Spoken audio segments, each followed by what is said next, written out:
G'day, I'm Nick Goldschmidt. I'm the winemaker for Goldschmidt Vineyards, and today I am talking about the 2013 Hilary Goldschmidt Oakville Cabernet Sauvignon. A lot of people ask me, well, if you know, Rutherford's got a better reputation than Oakville, but for me, Rutherford has that tannin makeup that people talk about. The tannins are a little bit more sort of, I'm not belittling Rutherford.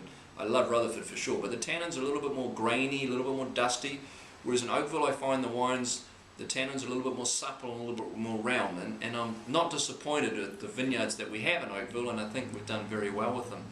It's not as cool as Yountville, so Rutherford's a little warmer, Oakville's a little cooler, and then Yountville's the coolest of all, and so Oakville is in the middle of these two appellations. Now the location of the vineyard is quite tricky. If you go driving south on 29, you're going to go past Nickel on your left hand side, and you'll get to Opus also on your left hand side just after that. But if you take a driveway right between those two vineyards, there's a little vineyard back there called the Spencer Ranch, and that's where this Hilary comes from, and we call it Charming Creek. It's actually Charming Ditch, but Ditch didn't sound so good, so we call it Charming Creek. Anyway, this wine is, we just make about 3,000 cases of this in any year, and it's single vineyard, single varietal, single vintage. And what I'm looking for this is quite different to the Alexander Valley. If you drink the Catherine Goldschmidt is going to be a little bit cooler, because it's from the Alexander Valley. It's going to be a little bit more peppery, a little bit more acid, good structure. But because this is in Oakville, we pick Oakville about 10 days to 2 weeks before the Alexander Valley. So this wine's going to be fuller, a little richer. So let's see if that's true.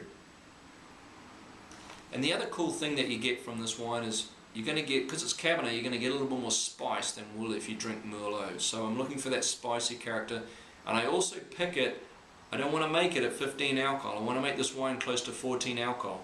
If you remember back to the old BV and Inglenook vintages, 1974 is a great example. Those wines were 12.5% alcohol. I'm not saying that we want to make wine at 12.5% alcohol anymore, but I don't want to make them at 15, because at 15 you can't tell the difference if it comes from Rutherford, Oakville, Yountville, wherever, or even Argentina or Australia. So being closer to 14 is going to have more terroir aspects in it, and we have to do less things to the wine. At 15 alcohol you tend to be adding water, you tend to be adding acid and concocting those wines. So this wine is not like that.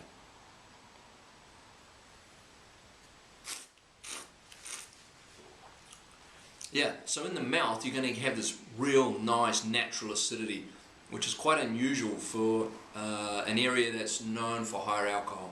So you're going to have a lot of black fruit, very dark, and you just get this nice acidity. And it still has that spice, and spice is what Cabernet is all about.